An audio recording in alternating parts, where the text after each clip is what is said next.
जय स्वामीनारायण।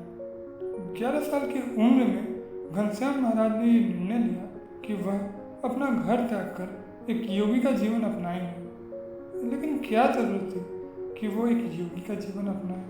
और इससे भी बड़ा प्रश्न ये, क्या उनके लिए योगी का जीवन अपनाना उचित होगा या नहीं? उनकी उम्र भी तो अभी बस 11 साल की ही तो थी। पर भारत एक ऐसा देश है जहाँ पे कई महायोगी हुए और आज भी इस धरा पे कई महापुरुष योगी का जीवन जी रहे हैं। ये योगी प्रकृति के बीच में जाके उनकी कठिनाइयाँ और चुनौतियों के बीच में रहते हैं। वो अकेले ही पैदल नंगे पांव देश के गांव, शहर, वन, पर्वत आदि पे ज्ञान की खोज में विचरण करते रहते हैं। वे योगी अलग अलग ऋषि से मिलते हैं, अनेकों तीर्थ स्थान पर दर्शन करते हैं। वह इस यात्रा से ज्ञान के साथ साथ विवेक भी प्राप्त करते हैं, जिससे वह ईश्वर की बनाई इस दुनिया को एक नए दृष्टिकोण के साथ देख पाते हैं। उनकी यात्रा से दौरान और यात्रा के बाद वह अपनी आध्यात्मिक शिक्षा को मंदिर और मठों के जरिए दुनिया को सिखाते हैं और इस तरह वह संस्कृति की भी रक्षा करते हैं। साथ ही साथ वह लोगों को आत्मीयता के साथ जीवन जीना सिखाते हैं। घनश्याम महाराज का भी योगी का जीवन अपनाने के पीछे का यही कारण था। उनकी इस तपस्या से असंख्य जीवों का कल्याण हुआ था। पर क्या घनश्याम महाराज के लिए यह निर्णय लेना सरल था? एक सामान्य बालक के लिए ऐसा निर्णय लेना कठिन हो सकता है, पर घनश्याम महाराज के लिए नहीं। वो 5 साल की आयु से ही एक मर्यादित जीवन जीते थे। वे हर सुबह भोर में उठ के 3 घंटे नियमित ध्यान लगाते थे, अल्प आहार लेते थे, मंदिर में दर्शन के लिए जाते थे और शास्त्रों में तो उनकी महान रुचि थी। छोटी सी आयु में ही उन्हें वेद, उपनिषद की शिक्षा में महारत प्राप्त थी।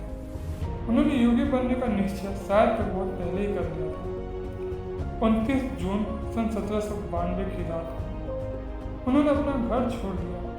कोई उन्हें जान न पाए, इसीलिए उन्होंने एक अत्यंत कठिन मार्ग अपनाया। वह बरसाती रात को उफनती सरयू नदी में प्रवेश किए और इस तरह प्रारंभ हुई उनकी भारत तीर्थ यात्रा। इस यात्रा के दौरान उन्हें लोग नीलकंठ वर्णी के नाम से जाने। वो बरेली से होते हुए हरिद्वार के लिए चल दिए।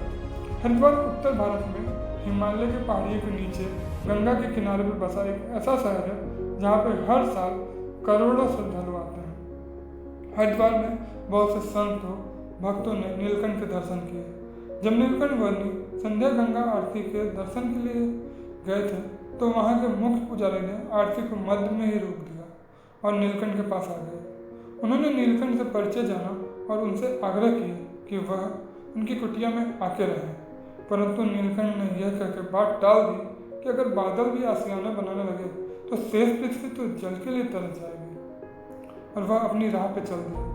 आगे वह हरिद्वार के ही एक श्रीपुर नाम के गांव में रुके। इस गांव में एक आदमखोर शेर ने आतंक मचा रखा था। उस नरभक्षी से सारा गांव डरा हुआ था। गांव के लोग शाम होते ही सारे पशुओं के साथ अपने घर में चले जाते। रात में कोई भी घर से बाहर निकलने की हिम्मत न कर पाता।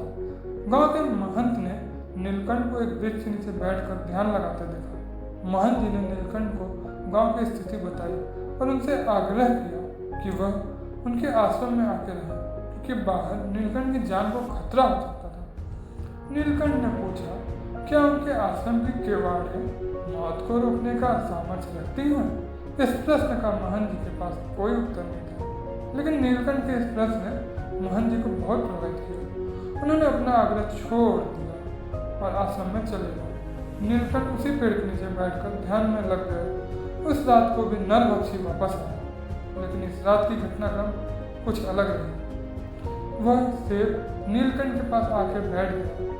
मानो नीलकंठ की शांति ने उस शेर की वृत्ति को भी शांत कर दिया। शेर ने सारी रात नीलकंठ के पास बैठ के बिताई, लेकिन उसने नीलकंठ को कोई हानि नहीं पहुंचाई। नीलकंठ की इस दिव्यता को देख महंत जी अचंभित रह गए। सुबह होने पर ग्राम निवासियों को जब ये प्रसंग पता चला तो वह सब नीलकंठ के दर्शन के लिए आए। तब नीलकंठ ने उन्हें समझाया, जीवन से मोह ही भय का कारण होता है और ईश्वर की भक्ति से वह भयमुक्त हो।